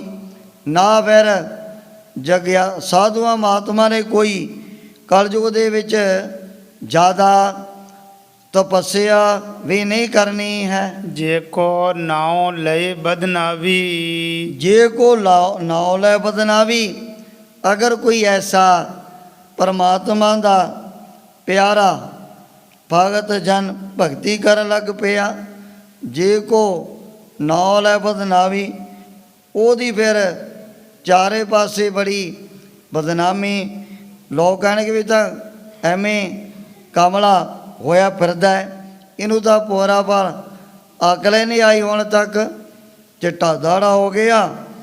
ਉਹਨਾਂ ਦੀ ਚਾਰੇ ਪਾਸੇ ਬੜੀ ਇਹੋ ਜਿਹੀ ਬੇਇੱਜ਼ਤੀ ਹੋਣ ਲੱਗ ਪੈਣੀ ਹੈ। ਕਲ ਕੇ ਲਖਨ ਏਈ। ਕਲ ਕੇ ਲਖਣ ਇਹੀ ਗੁਰੂ ਬਾਬਾ ਜੀ ਕਹਿਣ ਲੱਗੇ ਵੀ ਇਹੀ ਨੇ ਬਸ ਕਲਯੁਗ ਦੀਆਂ ਨਿਸ਼ਾਨੀਆਂ। ਕਲਯੁਗ ਦਾ ਇਹਨਾਂ ਗੁਣਾਂ ਤੋਂ ਹੀ ਪਤਾ ਲੱਗ ਜਾਣਾ। ਪਰ ਜਿਹੜੇ ਨੇ ਰੱਬ ਦੇ ਪਿਆਰੇ ਉਹਨਾਂ ਦੀ ਤਾਂ ਚਾਰੇ ਪਾਸੇ ਜੈ ਜੈਕਾਰ ਆਪਣੇ ਆਪ ਹੀ ਹੋਣ ਲੱਗ ਪੈਂਦੀ ਹੈ। ਜਿਹੜੇ ਹੁਣ ਪਖੰਡ ਦੇ ਸਹਿਤ ਕਹਿਣਗੇ ਵੀ ਮੈਂ ਤਾਂ ਬੜੀ ਕਮਾਈ ਕਰ ਲਈ, ਬੜਾ ਮੈਂ ਭਜਨ ਪਾਠ ਕੀਤਾ, ਉਹ ਉਹਨਾਂ ਦਾ ਪਾਖੰਡ ਸਮਾਂ ਪਾ ਕਰਕੇ ਜ਼ਰੂਰ ਉਗੜ ਜਾਣਾ। ਜਿਸ ਸਿੱਖਦਾਰੀ ਤਿਸ ਖੁਆਰੀ। ਜਿਸ ਸਿੱਖਦਾਰੀ ਤਿਸ ਖੁਆਰੀ। ਜਿਹੜੇ ਵੱਡੇ ਵੱਡੇ ਸਰਦਾਰ ਆਗੂ ਬਣੇ ਹੋਏ ਨੇ ਉਹਨਾਂ ਨੂੰ ਹੀ ਸਮਾਂ ਪਾ ਕੇ ਖੱਜਲ ਖੁਆਰ ਹੋਣਾ ਪਏਗਾ। ਪਬਲਿਕ ਦੇ ਵਿੱਚ ਕਈ ਐਸੇ ਵੱਡੀਆਂ ਵੱਡੀਆਂ ਜਿਨ੍ਹਾਂ ਨੂੰ ਨੌਕਰੀਆਂ ਪ੍ਰਾਪਤ ਹੋਈਆਂ ਸਮੇਂ ਅਨੁਸਾਰ ਉਹਨਾਂ ਦੀ ਫਿਰ ਪਬਲਿਕ ਦੇ ਵਿੱਚ ਚਲਦੀ ਬੜੀ ਸੀ, ਪਰ ਕੋਈ ਐਸਾ ਟਾਈਮ ਵੀ ਆ ਗਿਆ ਉਹਨਾਂ ਨੂੰ ਜੇਲ੍ਹ ਦੀਆਂ ਸੀਖਾਂ ਵੀ ਦੇਖਣੀਆਂ ਪੈ ਗਈਆਂ। ਜਿਸ ਗਦਾਰੀ ਤਿਸੈ ਖੁਆਰੀ, ਜਿਹੜੇ ਸਰਦਾਰ ਆਗੂ ਬਣੇ ਹੋਏ ਖੁਆਰੀ, ਉਹਨਾਂ ਨੂੰ ਸਮਾਂ ਪਾ ਕਰਕੇ ਫਿਰ ਖੁਆਰ ਵੀ ਹੋਣਾ ਪੈਂਦਾ ਹੈ। ਚਾਕਰ ਕੀਹੇ ਡਰਨਾ, ਚਾਕਰ ਕੇ ਡਰਨਾ, ਜਿਨ੍ਹਾਂ ਨੇ 420 ਠੱਗੀ ਟੋਰੀ ਕਰੀ, ਉਹਨਾਂ ਦੇ ਕੋਲੋਂ ਨੌਕਰ ਚਾਕਰ ਕਦੇ ਵੀ ਭੈ ਨਹੀਂ ਧਾਰਨ ਕਰਿਆ ਕਰਨ। ਚਾਕਰ ਕੇ ਡਰਨਾ, ਚਾਕਰਾਂ ਨੌਕਰਾਂ ਚਾਕਰਾਂ ਨੇ, ਉਹਨਾਂ ਤੋਂ ਕੀ ਮਨ ਦੇ ਵਿੱਚ ਡਰਨਾ ਹੈ। ਜਾਂ ਸਿਕਦਾਰੈ ਪਵੈ ਜੰਜੀਰੀ, ਜਾ ਸਿਕਦਾਰੈ ਪਵੈ ਜੰਜੀਰੀ, ਜਦੋਂ ਉਹਨਾਂ ਨੂੰ ਸਜ਼ਾਵਾ ਰੂਪੀ ਜੰਜੀਰਾਂ ਉਹਨਾਂ ਦੇ ਗਲ ਦੇ ਵਿੱਚ ਪੈ ਗਈਆਂ। ਜਾ ਸਿਕਦਾਰੈ ਪਵੈ ਜੰਜੀਰੀ, ਕੋਈ ਐਸਾ ਉਹ ਕਰਮਾਂ ਦਾ ਫਲ ਜਦੋਂ ਉਹਨਾਂ ਨੂੰ ਫਿਰ ਜੇਲ੍ਹਾਂ ਕੱਟਣੀਆਂ ਪੈ ਜਾਂਦੀਆਂ ਹਨ, ਤਾਂ ਚਾਕਰ ਹੱਥੋਂ ਮਰਨਾ। ਫਿਰ ਨੌਕਰ ਚਾਕਰੀ ਉਹਦੇ ਲਾ ਕਰਕੇ ਹੱਥਕੜੀਆਂ ਅੰਦਰ ਬੰਦ ਕਰ ਦਿੰਦੇ ਹਨ। ਆਖ ਗੁਨਾਹ ਕਲ ਆਈਐ, ਸਤਿਗੁਰੂ ਜੀ ਕਹਿਣ ਲੱਗੇ ਵੀ ਗੁਨਾਹ ਕਰਕੇ ਹੀ ਇਸ ਕਲਯੁਗ ਦੀ ਪਰਖ ਕੀਤੀ ਜਾਂਦੀ ਹੈ ਵੀ ਕਿਹੋ ਜਿਹੇ ਮਨ ਇਹਨਾਂ ਪ੍ਰਾਣੀਆਂ ਦੇ ਬਣ ਚੁੱਕੇ ਹਨ। ਜੀਵਨ ਦੇ ਵਿੱਚ ਵੱਡੇ ਵੱਡੇ ਅਪਰਾਧ ਕੈਸੇ ਦੋਸ਼ ਧਾਰਨ ਕਰ ਲੈਣਾ, ਮਨ ਦੇ ਵਿੱਚ ਹੀ ਫਰਕ ਪੈ ਗਿਆ ਹੈ। ਮਨ ਮੈਲਾ ਉੱਥੇ ਔਗਣ ਪੈਦਾ ਹੋ ਜਾਂਦੇ ਹਨ। ਜਿਨ੍ਹਾਂ ਨੇ ਮਨ ਸ਼ੁੱਧ ਪਵਿੱਤਰ ਕਰ ਲਿਆ, ਉਹਨਾਂ ਦੇ ਹਿਰਦੇ ਦੇ ਅੰਦਰ ਸਤ ਹੈ, ਸੰਤੋਖ ਹੈ, ਦਇਆ, ਧਰਮ ਇਤਿਆਦਿ ਸ਼ੁਭ ਗੁਣ ਪੈਦਾ ਹੋ ਜਾਣੇ ਨੇ। ਤੇਹੋ ਜੁਗ ਕੇਰਾ ਰਹਿਆ ਤਪਾਵਸ, ਤੇ ਉਹ ਜੁਗ ਕੇਰਾ ਰਹਿਆ ਤਪਾਵਸ, ਵੀ ਸਤ ਜੁਗ ਸਤ ਤੇਤਾ ਜਗੀ ਦੁਆਪਰ ਪੂਜਾ ਚਾਰ। ਜਿਵੇਂ ਸਤਯੁਗ ਦੇ ਵਿੱਚ ਸੱਚ ਬੋਲਿਆ ਕਰਦੇ ਸੀ, ਸਤਯੁਗ ਸੱਚ ਕਹਿ ਸਭ ਕੋਈ, ਇਸੇ ਤਰ੍ਹਾਂ ਤ੍ਰੇਤਾ ਇੱਕ ਗੱਲ ਕਿਨੀ ਦੌਰ, ਜਿਹੜੇ ਪਹਿਲਾਂ ਵਾਲੇ ਕਰਮ ਧਰਮ ਭਾਵੇਂ ਕਲਯੁਗ ਦੇ ਵਿੱਚ ਸਾਰੇ ਹੀ ਖਤਮ ਹੋ ਜਾਣੇ ਹਨ। ਜੇ ਗੁਨਾਹ ਦੇਹ ਤਾਂ ਪਾਈਐ ਰਹਾਓ, ਪਰ ਜਿਨ੍ਹਾਂ ਨੇ ਐਸੇ ਸ਼ੋਭ ਗੁਣ ਪ੍ਰਾਪਤ ਕਰਕੇ ਆਪਣੇ ਸਰੂਪ ਦੀ ਲਖਤਾ ਕਰ ਲਈ ਹੈ। ਕਲ ਕਲ ਵਾਲੀ ਸਰਾ ਨਿਬੇੜੀ, ਕਲ ਕਲ ਵਾਲੀ ਸਰਾ ਨਵੇੜੀ, ਕਲ ਕਲ ਵਾਲੀ, ਇਹ ਜਿਹੜਾ ਕਲਯੁਗ ਦਾ ਟਾਈਮ ਤਾਂ ਬਸ ਲੜਾਈ ਝਗੜਾ ਦਾਤ ਹੈ, ਥਾਂ ਥਾਂ 'ਤੇ ਦੰਗੇ ਫਸਾਦ ਹੋਣ, ਇਹੋ ਜਿਹਾ ਸਮਾਂ ਕਲਯੁਗ ਦਾ। ਕਲ ਕਲ ਵਾਲੀ ਇਹੋ ਜਿਹਾ ਚਾਰੇ ਪਾਸੇ ਜਿਹੜਾ ਚੋਟ ਤੂਫਾਨ ਹੀ ਵੱਧ ਗਿਆ। ਕਲ ਕਲ ਵਾਲੀ ਥਾਂ ਥਾਂ 'ਤੇ ਲੜਾਈ ਝਗੜੇ ਹੋਣੇ, ਇਹ ਕਲਯੁਗ ਦੀਆਂ ਨਿਸ਼ਾਨੀਆਂ ਹਨ। ਕਲ ਕਲ ਵਾਲੀ ਸਰਾ ਨਵੇੜੀ, ਵੀ ਜਿਹੜੇ ਸ਼ਰਾਂ ਦਾ ਨਵੇੜਾ ਲੋਕਾਂ ਦੇ ਦੁੱਖ ਸੁੱਖਾਂ ਦਾ ਨਿਆਂ ਕਰਨ ਵਾਲੇ ਕਾਜੀ ਹੋਏ ਰਿਸ਼ਵਤੀ, ਵੱਡੀ ਲੈ ਕੇ ਹੱਕ ਗਵਾਈ। ਕਲ ਕਲ ਵਾਲੀ ਸਰਾ ਨਵੇੜੀ ਭਾਵ ਵੀ ਜਿਹੜੇ ਨਿਆਂ ਦੀ ਕੁਰਸੀ ਦੇ ਉੱਪਰ ਬੈਠਣ ਵਾਲੇ ਕਾਜੀ ਮੁਲਾਣੇ ਵਗੈਰਾ ਹਨ। ਕਾਜੀ ਕ੍ਰਿਸ਼ਨਾ ਹੋਈ, ਕਾਜੀ ਕ੍ਰਿਸ਼ਨਾ ਹੋਈ, ਉਹਨਾਂ ਕਾਜੀਆਂ ਮੁਲਾਣਿਆਂ ਦੇ ਲੈ ਲੈ ਕਰਕੇ ਰਿਸ਼ਵਤ ਗਰੀਬ ਲੋਕਾਂ ਤੋਂ, ਮਨ ਜਿਹੜੇ ਬਿਲਕੁਲ ਕਾਲੇ ਕਿੱਟ ਹੋ ਚੁੱਕੇ ਹਨ। ਬਾਣੀ ਬ੍ਰਹਮਾ ਵੇਦ ਅਥਰਵਣ, ਬਾਣੀ ਬ੍ਰਹਮਾ ਵੇਦ ਅਥਰਵਣ, ਜੋ ਬਰਮਾ ਜੀ ਨੇ ਚਾਰ ਵੇਦ, ਉਹਨਾਂ ਦੇ ਵਿੱਚੋਂ ਇੱਕ ਅਥਰਵਣ ਵੇਦ ਦੀ ਬਾਣੀ ਮੰਨੀ ਜਾਂਦੀ ਹੈ। ਕਰਨੀ ਕੀਰਤ ਲਹਿਆ, ਕਰਨੀ ਕੀਰਤ ਲਹਿਆ, ਵੀ ਇਹ ਕਲਯੁਗ ਦੇ ਸਮੇਂ ਦੇ ਵਿੱਚ ਬਾਣੀ ਬ੍ਰਹਮਾ ਵੇਦ ਅਥਰਵਣ, ਲੋਕਾਂ ਨੇ ਵੇਦ ਵੀ ਸਾਤਰ ਇਹ ਪੜ੍ਹਨੇ ਛੱਡ ਦੇਣੇ ਹਨ। ਤੁਰਕਾਂ ਮੁਗਲਾਂ ਪਠਾਣਾ ਤੋਂ ਡਰਦੇ ਹੋਇਆਂ ਬਾਣੀ ਬ੍ਰਹਮਾ ਵੈਦ ਅਥਰਵਣ, ਜਿਹੜਾ ਬ੍ਰਹਮਾ ਜੀ ਦਾ ਅਥਰਵਣ ਵੈਦ ਉਚਾਰਨ ਕੀਤਾ ਹੋਇਆ ਉਹਨੂੰ ਕਿਸੇ ਨੇ ਨਹੀਂ ਪੜਨਾ ਹੈ। ਕਰਨੀ ਕੀਰਤ ਲਹਿਆ, ਕਰਨੀ ਕੀਰਤ ਲਹਿਆ, ਜਿਹੜੀ ਪਰਮਾਤਮਾ ਦੀ ਕੀਰਤੀ ਵਡਿਆਈ ਇਹ ਤੋਂ ਸਾਰਿਆਂ ਨੇ ਦੌਰ ਚਲੇ ਜਾਣਾ। ਪਤ ਬਿਨ ਪੂਜਾ ਸਤ ਬਿਨ ਸੰਜਮ, ਪਤ ਬਿਨ ਪੂਜਾ, ਇੱਜ਼ਤ ਆਬਰ ਕੀਤੇ ਬਗੈਰ ਪੂਜਾ ਕੀਤੀ ਹੋਈ ਕਿਹੜੇ ਲੇਖੇ ਦੇ ਵਿੱਚ ਪੈਣੀ ਹੈ? ਪਤ ਬਿਨ ਪੂਜਾ, ਪਤ ਬਿਨ ਪੂਜਾ ਸਤ ਬਿਨ ਸੰਜਮ, ਸਤ ਬਿਨ ਸੱਚ ਤੋਂ ਬਗੈਰ ਜੋ ਵੀ ਮਨ ਦੇ ਅੰਦਰ ਸੰਜਮ ਧਾਰਨ ਕਰਨੇ ਹਨ। ਜਤ ਬਿਨ ਕਾਹੇ ਜਨੇਊ, ਜਤ ਬਿਨ ਕਾਹੇ ਜਨੇਊ, ਜਤਿੰਦਰ ਹੈ ਆਪਣੇ ਇੰਦਰੀਆਂ ਤੇ ਤਾਂ ਬਸ ਨਹੀਂ ਪਾਇਆ ਹੋਇਆ। ਜਤ ਬਿਨ ਕਾਹੇ ਜਨੇਊ, ਫਿਰ ਜਨੇਊ ਪਾਉਣ ਦਾ ਉਹਨਾਂ ਨੂੰ ਕੋਈ ਵੀ ਫਾਇਦਾ ਨਹੀਂ ਹੋਣਾ। ਨਾਵੋ ਧੋਵੋ ਤਿਲਕ ਚੜਾਵੋ, ਗੁਰੂ ਬਾਬਾ ਜੀ ਉਹਨਾਂ ਪਾਂਡਿਆਂ ਜੋ ਵੀ ਇੱਥੇ ਰਹਿਣ ਵਾਲੇ ਮਥੁਰਾ 'ਚ ਲੋਕ ਉਹਨਾਂ ਨੂੰ ਸਮਝਾਉਂਦਿਆਂ ਬਚਨ ਕਰਦੇ ਨੇ, ਨਾਵੋ ਧੋਵੋ ਤਿਲਕ ਚੜਾਵੋ, ਵੀ ਤੀਰ 'ਤੇ ਲੈ ਕੇ ਇਸ਼ਨਾਨ ਵੀ ਕਰੀ ਜਾਂਦੇ ਹੋ, ਰੋਜ਼ ਦੀ ਰੋਜ਼ ਮੱਥੇ 'ਤੇ ਹੁਣ ਵੀ ਉੱਥੇ ਬੜੇ ਲੋਕ ਹੋ ਜਾਏ ਮਿਲਦੇ ਹਨ, ਵੱਡੇ ਵੱਡੇ ਤਿਲਕ ਲਗਾਏ ਹੋਏ ਹੁੰਦੇ ਹਨ। ਸੋਚ ਬਿਨਾ ਸੋਚ ਨਾ ਹੋਈ, ਸੋਚ ਬਿਨ ਸੋਚ ਨਾ ਹੋਈ, ਜਿਤਨਾ ਚਿਰ ਮਨ ਤਾਂ ਪਵਿੱਤਰ ਨਹੀਂ ਕੀਤਾ, ਫਿਰ ਬਾਹਰਲੀ ਸੋਚ ਪਵਿੱਤਰ ਦਾ ਕੀ ਤੁਹਾਨੂੰ ਫਾਇਦਾ ਹੋਣਾ? ਕਲ ਪਰਵਾਨ ਕਤੇਬ ਕੁਰਾਨ, ਕਲ ਪਰਵਾਨ ਕਤੇਬ ਕੁਰਾਨ, ਵੀ ਮੁਗਲਾਂ ਪਠਾਣਾ ਤੁਰਕਾਂ ਦਾ ਰਾਜ ਹੋਣ ਕਰਕੇ ਬਸ ਵੈਦ ਕਿਤਾਬ ਜਿਹੜੀਆਂ ਇਹਨਾਂ ਦੀਆਂ ਕਿਤਾਬਾਂ ਉਹਨਾਂ ਨੂੰ ਹੀ ਪੰਡਤ ਵੀ ਡਰਦੇ ਹੋਏ ਪੜ੍ਹਨ ਲੱਗ ਪਏ ਸਨ। ਪੋਥੀ ਪੰਡਿਤ ਰਹੇ ਪੁਰਾਣ, ਪੋਥੀ ਪੰਡਤ ਰਹੇ ਪੁਰਾਣ, ਬ੍ਰਾਹਮਣਾਂ ਨੇ ਆਪਣੇ ਰੋਜੀ ਦੇ ਵਾਸਤੇ ਪੋਥੀ ਪੰਡਤ ਰਹੇ ਪੁਰਾਣ, ਜਿਹੜੇ ਸਹਿਜ ਸ਼ਾਸਤਰ ਪੁਰਾਣੇ ਸਾਰੇ ਪੜ੍ਹਨੇ ਤਿਆਗ ਦਿੱਤੇ ਹਨ ਵੀ ਸਾਨੂੰ ਮਾਇਆ ਤਾਂ ਮਿਲਣੀ ਨਹੀਂ, ਨਾ ਕਿਸੇ ਨੇ ਕਦਰ ਕਰਨੀ ਹੈ, ਸਮਾਜ ਦੇ ਵਿੱਚ ਇਦੋਂ ਤਾਂ ਬਿਹਤਰ ਹੈ ਆ ਤੁਰਕਾਂ ਮੁਸਲਮਾਨਾਂ ਦੀਆਂ ਕਿਤਾਬਾਂ ਪੜ੍ਹ ਲਓ, ਬੜੀ ਮਾਇਆ ਬੜਾ ਧਨ ਸਾਨੂੰ ਪ੍ਰਾਪਤ ਹੋ ਜਾਣਾ। ਪੋਥੀ ਪੰਡਤ ਰਾਏ ਪੁਰਾਣ,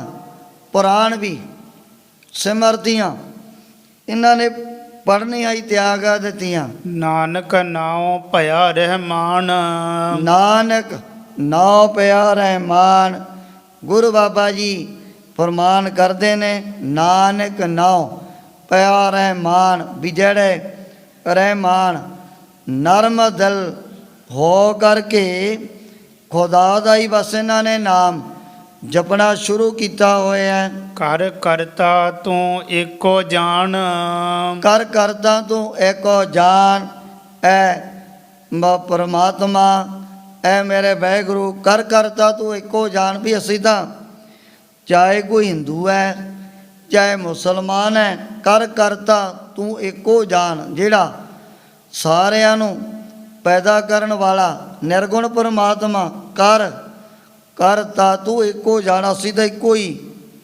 ਸਾਰਿਆਂ ਦੇ ਵਿੱਚ ਉਸ ਨੂੰ ਸਮਝਿਆ ਹੋਇਆ। ਨਾਨਕ ਨਾਮ ਮਿਲੈ ਵਡਿਆਈ, ਗੁਰੂ ਬਾਬਾ ਜੀ ਤਾਂ ਇੱਕੋ ਇੱਕ ਪਰਮਾਤਮਾ ਦੇ ਚਰਨਾਂ 'ਚੋਂ ਨਾਮ ਦੀ ਵਡਿਆਈ ਹੀ ਮੰਗ ਰਹੇ ਹਨ। ਇਦੋਂ ਉੱਪਰ ਕਰਮ ਨਹੀਂ, ਵੀ ਉਦੋਂ ਉੱਪਰ ਕਲਯੁਗ ਦੇ ਟਾਈਮ ਦੇ ਵਿੱਚ ਕਿਹੜਾ ਸ਼ੁਭ ਉੱਤਮ ਕਰਮ ਹੋ ਸਕਦਾ ਹੈ? ਜੇ ਘਰ ਹੁੰਦਾ ਮੰਗਣ ਜਾਈਏ, ਵੀ ਜਿਹਦੇ ਘਰ ਦੇ ਵਿੱਚ ਪਦਾਰਥ ਅੰਨ ਮਾਇਆ ਬੜੀ ਜਮਾ ਪਈ ਹੋਵੇ, ਜੇਕਰ ਹੁੰਦਾ ਮੰਗਣ ਜਾਈਏ, ਉਹ ਦੂਜਿਆਂ ਦੇ ਦਰਵਾਜ਼ਿਆਂ 'ਤੇ ਮੰਗਦਾ ਫਿਰੇ ਵੀ ਮੈਨੂੰ 2 ਰੋਟੀਆਂ ਦੇ ਦਿਓ, ਖਾਣ ਦੇ ਲਈ ਭੁੱਖ ਲੱਗੀ ਹੈ। ਜੇਕਰ ਹੁੰਦਾ ਮੰਗਣ ਜਾਈਏ, ਘਰ ਤਾਂ ਭਰਿਆ ਪਿਆ ਪਦਾਰਥਾਂ ਮਾਇਆ ਦੇ ਨਾਲ, ਫਿਰ ਵੀ ਦੂਜਿਆਂ ਦੇ ਦਰਵਾਜ਼ਿਆਂ ਦੇ ਅੱਗੇ ਜਾ ਕਰਕੇ ਜਿਹੜਾ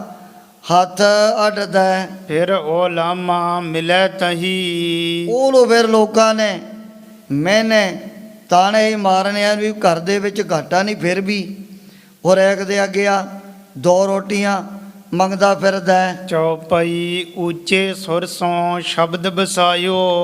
ਉਸ ਸਮੇਂ ਸ੍ਰੀ ਗੁਰੂ ਨਾਨਕ ਦੇਵ ਜੀ ਮਹਾਰਾਜ ਸੱਚੇ ਪਾਤਸ਼ਾਹ ਨੇ ਜਿਹੜਾ ਸ਼ਬਦ ਬਹੁਤ ਉੱਚੀ ਧੁਨੀ ਦੇ ਨਾਲ ਜਦੋਂ ਉਚਾਰਨ ਕੀਤਾ, ਜਿਨ੍ਹਾਂ ਦੇ ਕੰਨ ਦੇ ਵਿੱਚ ਪਈ ਆਵਾਜ਼ ਸੁਣ ਕਰਕੇ ਸਾਰੇ ਹੈਰਾਨ ਹੋ ਗਏ।